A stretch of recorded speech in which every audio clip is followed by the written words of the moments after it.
로마서 12장 9절부터 13절까지 말씀을 길지 않기 때문에 다 같이 한 목소리로 받들어 읽겠습니다. 시작. 사랑에는 거짓이 없나니 악을 미워하고 선에 속하라. 형제를 사랑하여 서로 우애하고 존경하기를 서로 먼저 하며 부지런하여 게으르지 말고 열심을 품고 주를 섬기라. 소망 중에 즐거워하며 환난 중에 참으며 기도에 항상 힘쓰며 성도들의 쓸 것을 공급하며 손 대접하기를 힘쓰라. 아멘. 감사하게 지난 토요일에 우리 교회가 이른 아침부터 늦은 저녁 시간까지 이렇게 표현해도 좋을 것 같아요.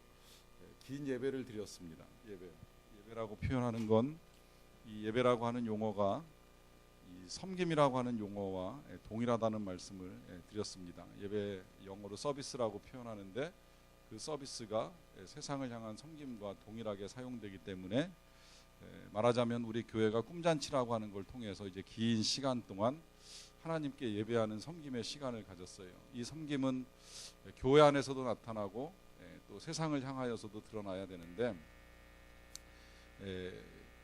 이 과정을 지금 우리가 배워가고 있습니다. 지금 로마서 12장으로 들어오면서 우리가 어떻게 교회를 섬기고 세상을 섬길 것인가, 그에 앞서서 먼저 필요한 것이 하나님을 향한 예배라고 하는 것을 말씀을 드렸고요.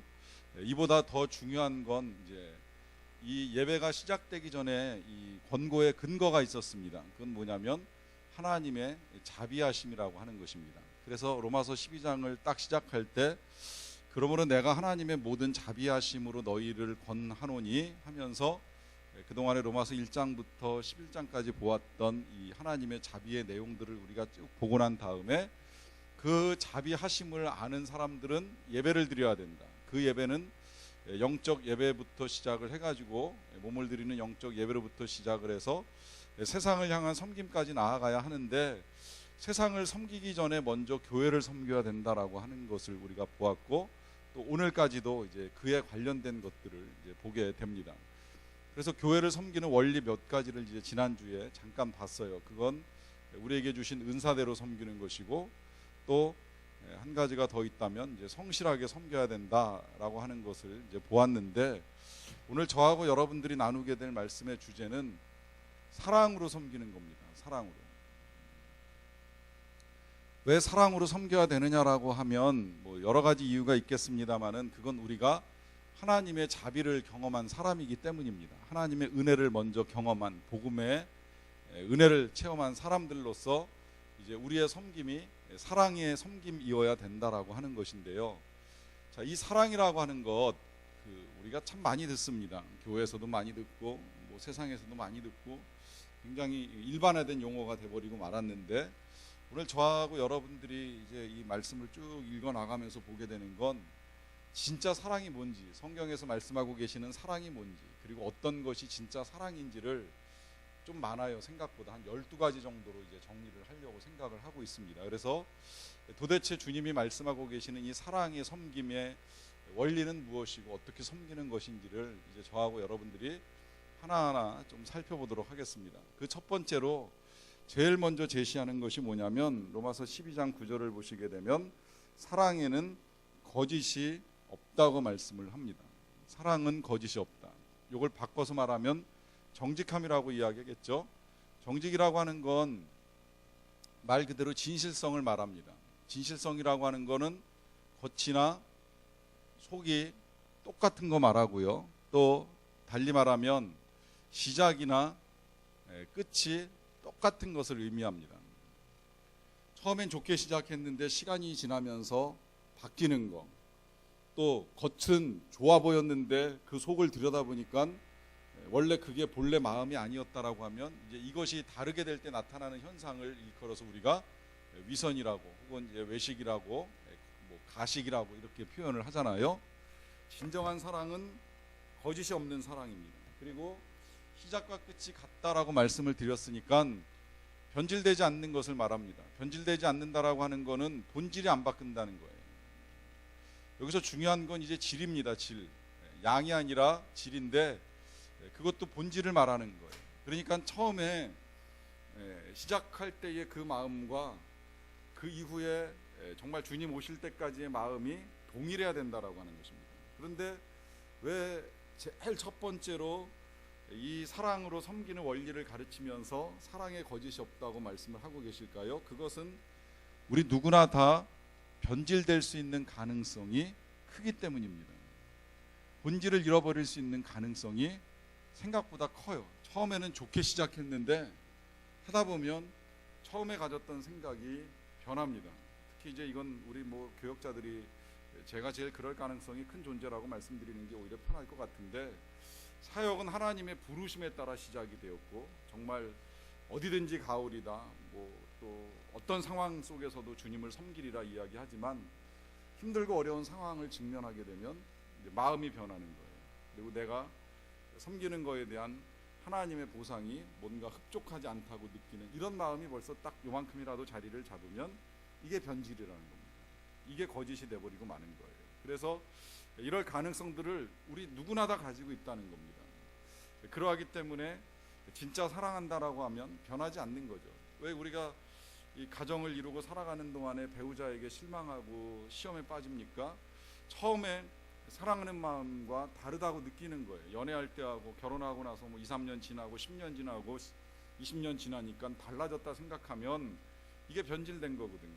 실은 가정은, 부부는 10년이 지나고 20년이 지나, 아니 이젠 장수 시대에 50년 100년이라도 같이 갈 수 있어야 돼요.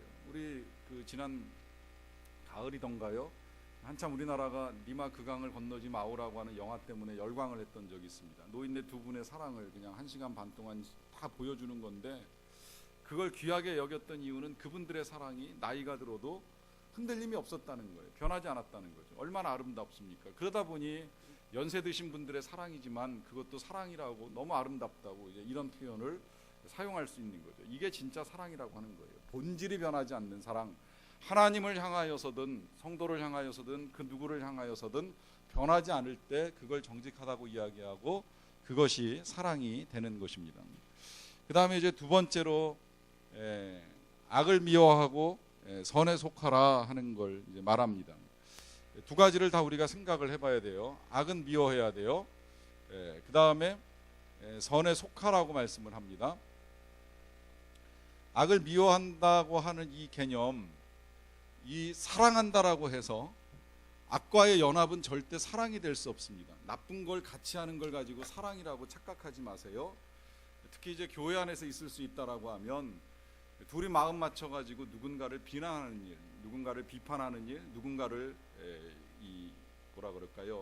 나쁘게 말하는 이 모든 것들이 악에 속한 일이에요. 그걸 가지고 당신과 내가 마음이 통하기 때문에 우리 서로 사랑한다라고 하면 이건 사랑이 아니라는 겁니다. 사랑은 본질적으로 선해야 돼요. 그러니까 선에 속하라고 말씀하실 때 이 속하다라고 하는 것이 이 원어는 달라붙다, 그 달라붙는 정도가 어느 정도냐면 본드로 바짝 붙이듯이 달라붙는 것을 의미합니다. 악이 틈탈 틈이 없이 완전하게 밀착을 시켜가지고서 절대 악하지 아니한 상태를 유지해 가라는 거예요. 이제 그런 면에서 보면 이 사랑이라고 하는 건 반드시 진리와 함께 가게 되어 있습니다. 악한 거와 함께 갈 수는 없다라고 하는 거예요. 그래서 고린도전서에서 사랑을 말할 때는 진리와 함께 기뻐하는 것이 사랑이라고 하지, 악과 더불어서 기뻐하는 것을 사랑이라고 말하지는 않는다라고 하는 것입니다. 그런데 여기서 주의하셔야 될 건 뭐냐면, 악은 미워해야 되지만 악인을 미워하지는 마십시오. 우리가 자꾸 이게 뒤집히는 경우가 있어요. 죄는 미워하되 죄인을 미워해서는 아니 됩니다. 이게 이제 우리 예수님이나 하나님이 우리에게 보여주신 사랑이에요. 우리가 죄를 가지고 있지만, 그래서 우리의 죄를 미워하시지만 우리를 미워하시지 않으셨으니까 말 그대로 우리가 자비를 입은 거 아닙니까? 똑같이 지금 우리도 사랑을 해야 돼요. 이게 지금 우리가 하나님의 형상을 가지고 이제 살아가는 일이 되는 것인데, 그러면 우리도 악은 미워하나 악인을 미워해서는 안 됩니다. 행여 누가 악이 있는 걸 보게 되면 그냥 불쌍히 여기고 긍휼히 여겨야지 사람을 미워해서는 안 된다는 거예요. 거꾸로 생각을 해보세요. 우리에게도 악이 있고 우리에게도 죄가 여전히 있을 수 있어요. 그렇지만 우리가 사랑하잖아요. 우리의 죄를 미워하는 건 맞아요. 그렇지만 우리를 미워할 수는 없는 것처럼 똑같이 누군가를 향하여서도 우리가 악은 미워하나 악인을 미워할 수는 없다라고 하는 것입니다. 그 다음에 이제 세 번째로 로마서 12장 10절로 넘어가시게 되면 형제를 사랑하고 서로 우애하라 그래요. 형제를 사랑하고 서로 우애하라. 이 형제를 사랑하고 서로 우애하라고 하는 거는 그냥 표현 그대로 이해하시면 됩니다. 말 그대로 이제 우애. 그 우애가 어느 정도냐라고 하면 이 친족 간의 사랑만큼이나 사랑하시면 된다는 거예요. 근데 저는 이건 교회 안에서 이제는 크게 강조하지 않아도 될 것 같아요. 이 교회를 열심히 잘 다니시는 분들은 그래도 이제 교회 안에서 이제 믿음의 형제자매들을 만나고 그것도 이제 일주일에 한 번 지속적으로 반복해서 만나다 보니까 어떤 경우에는 진짜 친척 형제보다도 더 많이 만난다 이렇게 생각을 하시기 때문에 이건 뭐 더 말할 필요는 없을 것 같아요. 이제 그와 같은 사랑을 요청하는 것이고 이제 그 다음에 이제 네 번째로 사랑이라고 하는 건 존경하는 것이 사랑입니다. 존경하는 것. 왜 존경하는 것이 사랑인가? 이건 우리가 좀 이해할 필요가 있어요. 존경한다라고 하는 것이 뭔가 우리가 생각을 해봐야 되는데 존경한다라고 하는 것은 그분이 가지고 있는 장점을 귀하게 여기는 것을 말합니다. 장점이에요. 장점이 있다는 것은 무슨 말이에요? 상대적으로 단점도 있다는 거예요. 그런데 단점이 없는 사람은 실은 없습니다. 누구에게나 장점도 있고 단점도 있어요. 그런데 사람을 존경할 때 그가 가지고 있는 단점이 보이면 실상은 존경하는 것이 어려워집니다. 그 사람의 잘못, 그 사람의 죄, 그 사람의 허물을 내가 알고 있는데 내가 그 사람을 존경한다 이런 말 쉽게 안 나와요. 엊그저께인가 그저께죠. 아마 이 싱가포르의 리콴유 총리 전 총리가 세상을 떠났잖아요. 싱가포르 국민은 전국적으로 지금 이제 애도를 하고 있습니다. 뭐 어린아이로부터 노인에 이르기까지.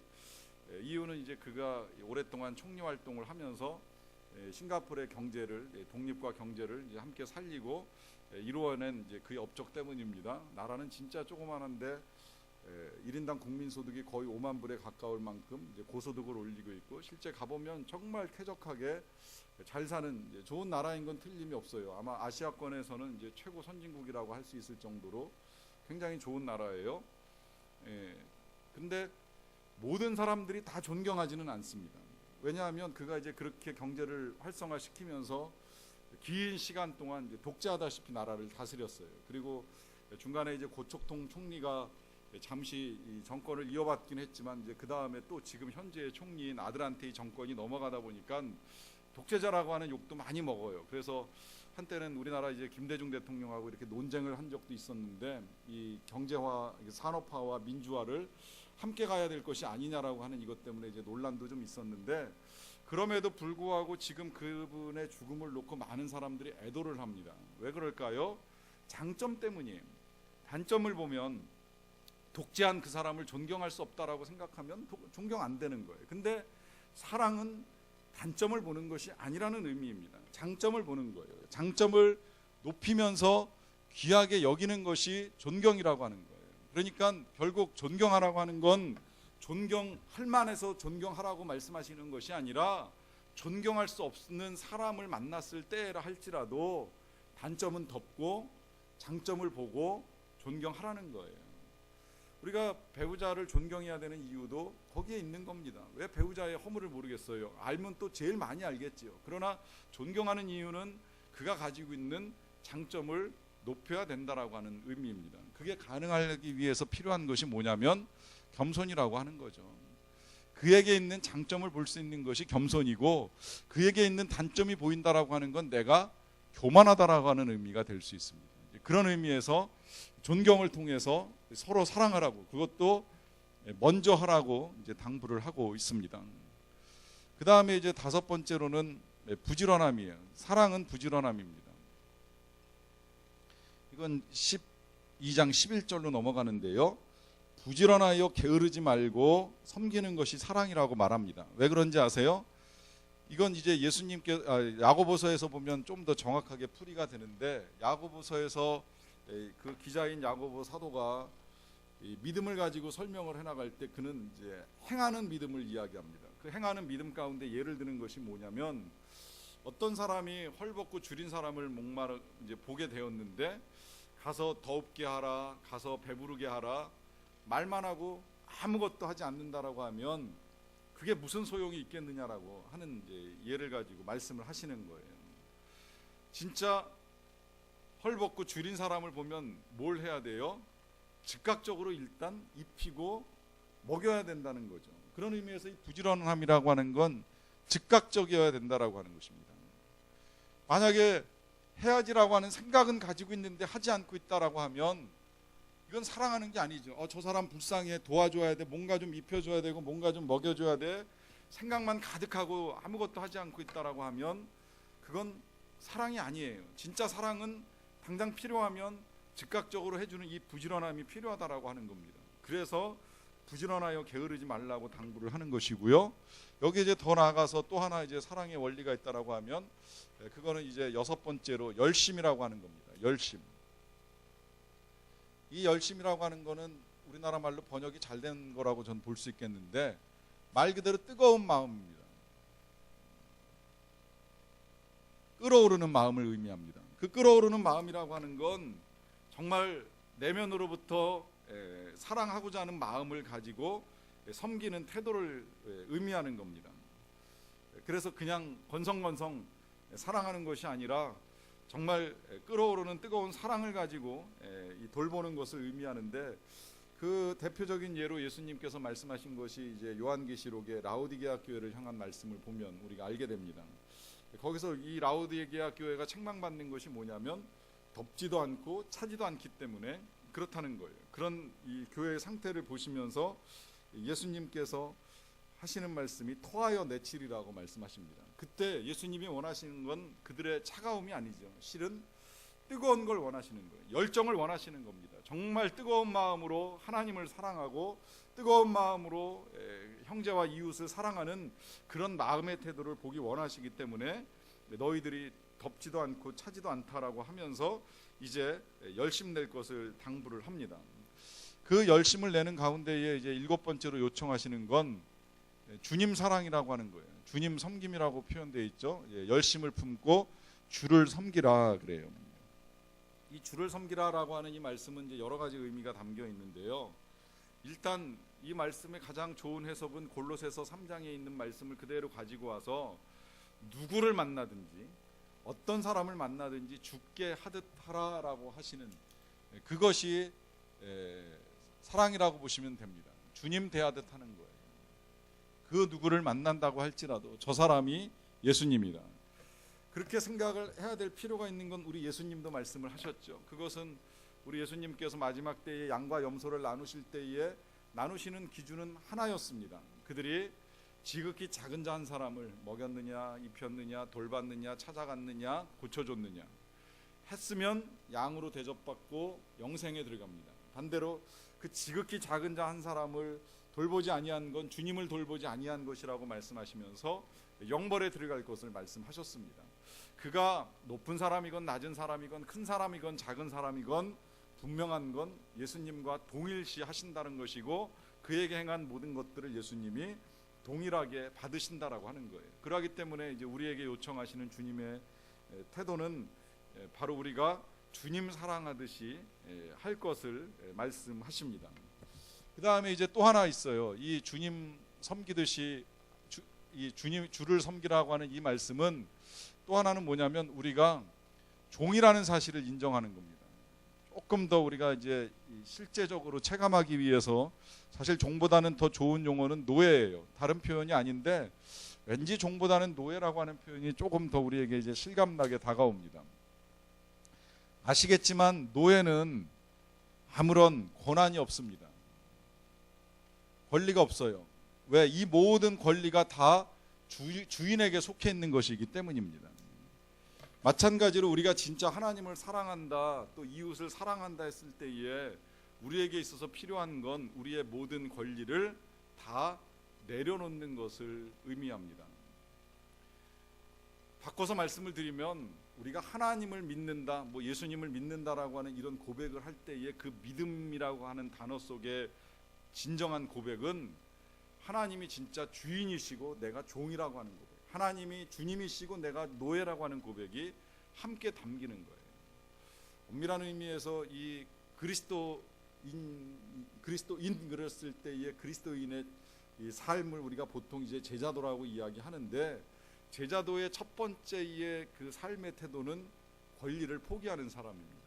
내가 권리가 없지는 않아요. 권리가 있어요. 권리가 있음에도 불구하고 그 모든 권리를 내가 주님 앞에서 내려놓고 주님에게 따라가겠습니다라고 고백하는 사람이 그리스도인이고 제자이고 믿음을 가진 사람이라고 하는 의미입니다.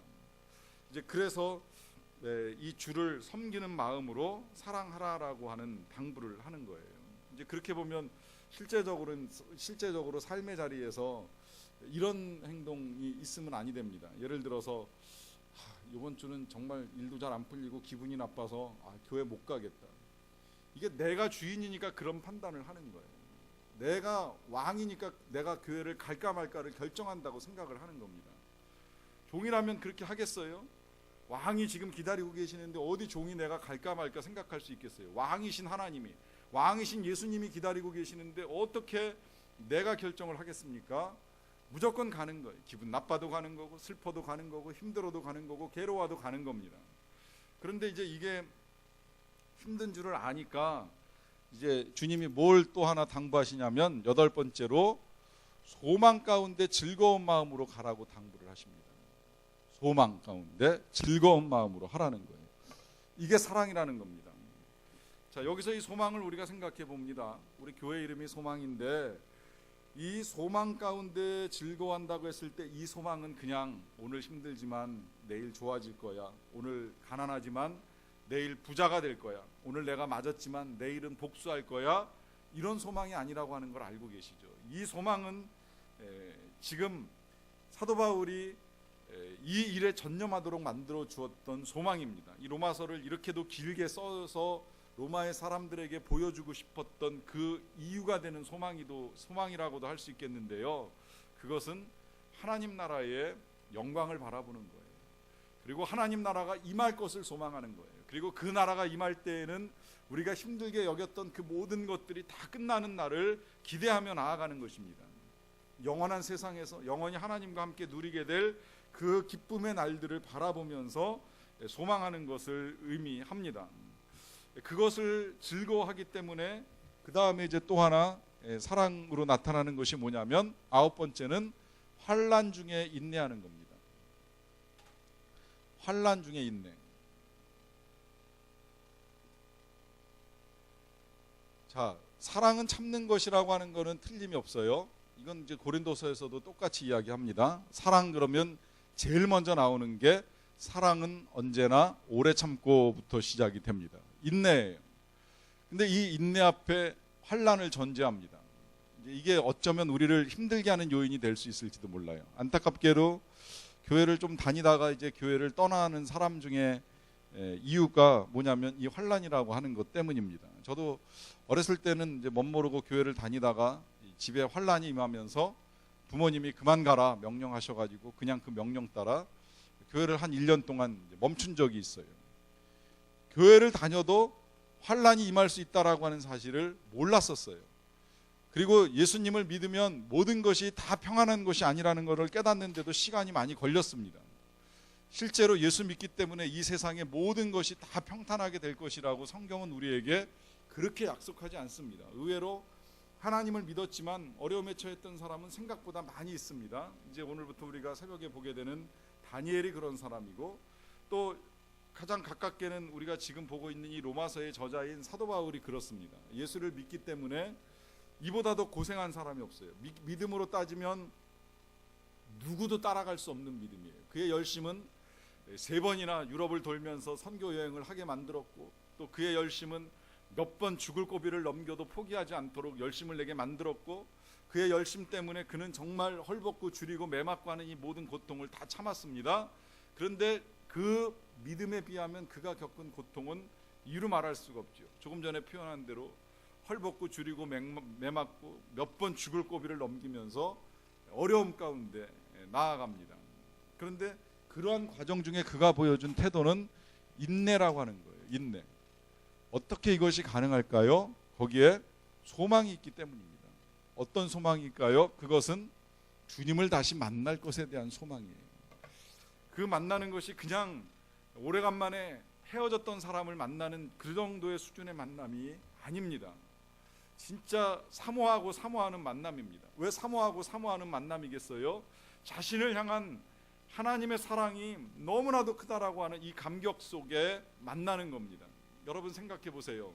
사랑하는 사람은요, 긴 시간을 기다립니다. 진짜 사랑하는 사람이 군대에 가 있을 때, 혹은 본인이 군대에서 기다릴 때에 이런 긴 시간이 있을지라도 기다림이 있습니다. 사랑하기 때문에 기다리는 거예요. 그러고서 다시 만난다라고 하면 그 만남의 뜨거움이 얼마나 더하겠습니까?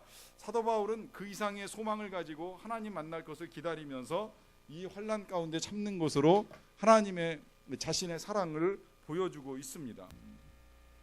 이와 같은 사랑을 또한 우리에게도 요청하고 있습니다. 특히 이 환난 중에 우리가 인내한다라고 했을 때 환난을 부정적인 것만 생각하지는 마십시오. 때때로 우리에게 이제 환난이 필요한 몇 가지 이유가 있어요. 그건 뭐냐면 환난을 당할 때 우리가 나 자신을 돌아볼 수 있게 됩니다. 모든 게 너무나도 평안하고 다 넉넉하다라고 한다면 때로는 우리가 넘어질 가능성이 훨씬 더 크다고 할 수 있습니다. 누가 말했는지 사람은 잘 기억나지 않지만 요한웨슬리가 얘기했던 것으로 기억이 나는데, 앉아있는 사람은 고민할 필요가 없다, 넘어질 이유가 없으니까 라고 하는 말을 했습니다. 그런데 성경은 말하기를 선줄로 생각한 자는 넘어질까 조심하라고 이야기하잖아요. 섰다라고 하는 건 평안하다라고도 볼 수 있고 온전하다고 볼 수 있고 부요하다고도 볼 수 있습니다. 그러나 위험하다는 거예요. 그런데 앉아있는 건 넘어졌기 때문에 이미 앉아있는 사람이고요, 주저앉아 있다 보니 더 이상 넘어질 것도 없는데요, 그 넘어짐이 주는 은혜는 뭐냐면 우리가 약한 존재라고 하는 사실을 새롭게 깨닫게 됩니다. 우리가 별것 아니라고 하는 사실을 인정하게 됩니다. 더 나아가서 다른 사람의 연약함, 다른 사람의 아픔을 돌아볼 수 있는 기회를 가지게 됩니다. 왜 저렇게밖에 못하지라고 생각했었지만 내가 넘어지고 나서 보니 나도 그럴 수 있구나라고 하는 사실을 뒤늦게 깨닫게 되는 것이죠.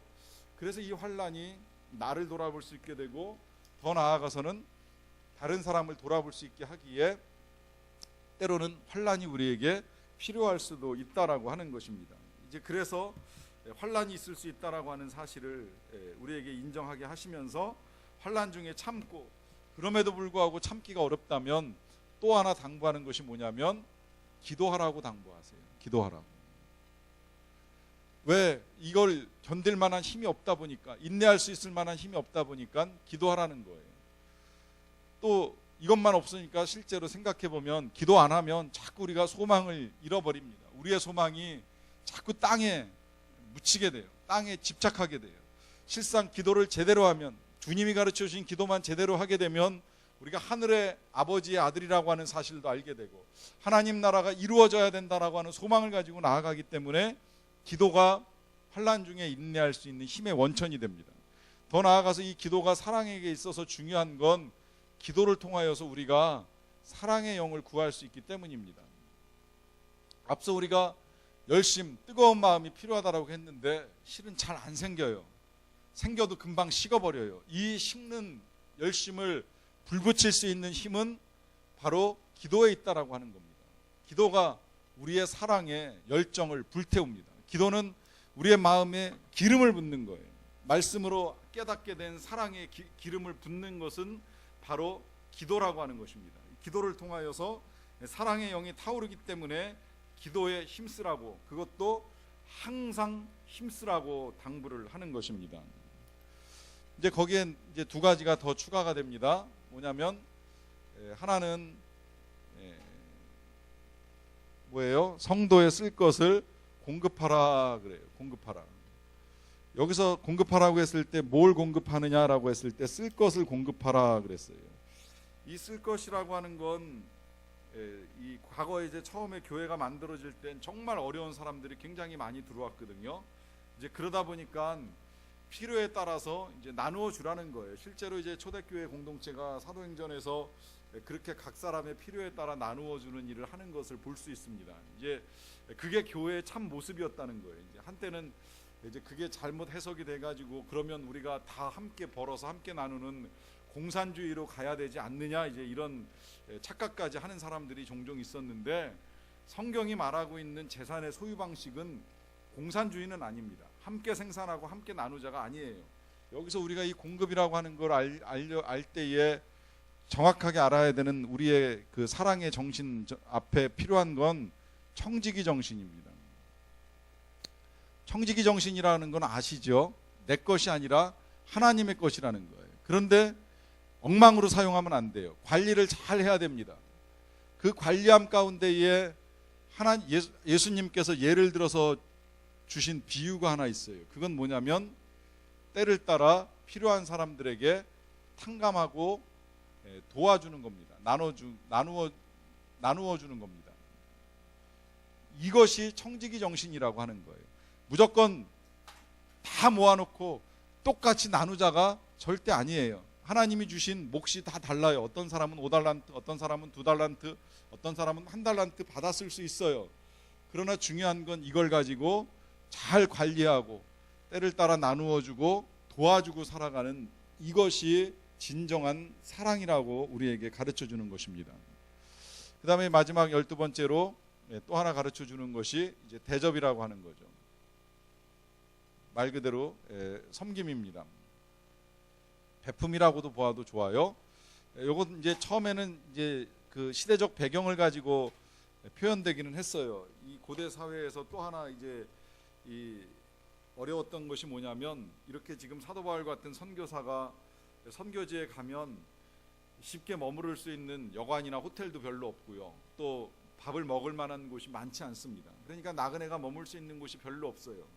그러다 보니까 지금 이제 정말 우리가 하나님을 믿는 사람들이라고 한다면 손 대접하기를 힘쓰라라고 하는 부탁을 하는 겁니다. 누가 지나가다가 머물 곳이 없고 먹을 것이 없을 때 그냥 보내지 말고 이 함께 이제 그 섬기면서 나눠줄 것을 부탁하고 있는 것입니다. 이와 같은 이제 모든 삶의 근거가 사랑인데요. 이 사랑이 중요한 이유를 그 뒤에 넘어가서 이제 조금 정리 차원에서 보도록 하겠습니다. 고린도전서 12장 31절과 13장 1절의 말씀을 읽기 전에 12장 전체 내용을 요약하자면 고린도전서 12장은 은사에 대한 이야기를 다루고 있습니다. 9가지 은사가 여기에 나오면서 그 은사를 어떻게 사용해야 되는가라고 하는 거에 대한 지침을 주는 말씀인데요. 그 맨 끝자락 고린도전서 12장 31절에 가가지고 우리에게 당부하는 것이 있습니다. 그건 뭐냐면 너희는 더욱 큰 은사를 사모하라 하는 거예요. 더욱 큰 은사를 사모하라. 그럼 이 큰 은사가 과연 무엇이냐라고 했을 때에 내가 또한 가장 좋은 길을 너희에게 보이리라 라고 하면서 이어지는 말씀 13장 1절은 이렇게 시작이 됩니다. 내가 사람의 방언과 천사의 말을 할지라도 사랑이 없으면 소리나는 구리와 울리는 꽹과리가 된다. 이 말씀 뒤로 이어지면서 고린도전서 13장은 사랑을 말씀합니다. 결국 가장 큰 은사는 뭐예요? 사랑이라고 하는 거예요. 사랑이 가장 중요하다라고 하는 것입니다. 자, 얼마나 중요한지를 좀 우리가 더 알아야 되기 때문에 요한복음 5장 24절과 요한일서 3장 14절의 말씀을 제가 기록해 놨는데요. 여러분 이것을 보기 전에 자, 일단 그 대화의 우리가 이제 이해하고 있는 대화의 과정들을 통해서 우리의 구원, 우리의 복음 문제를 한번 좀 다시 생각을 해보는 겁니다. 자, 우리가 이제 구원을 영생을 얻는 것이라고 이제 보통 이해를 해 왔었어요. 자, 당신 구원을 받았습니까? 질문할 때 예, 구원 받았습니다라고 대답할 수 있습니다.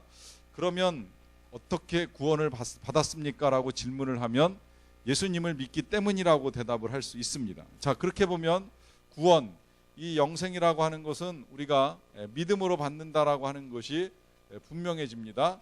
자, 그러면 당신이 예수님을 믿는다는 그 믿음의 증거는 무엇입니까? 라고 했을 때 뭘로 보여줄 수 있겠냐는 거예요.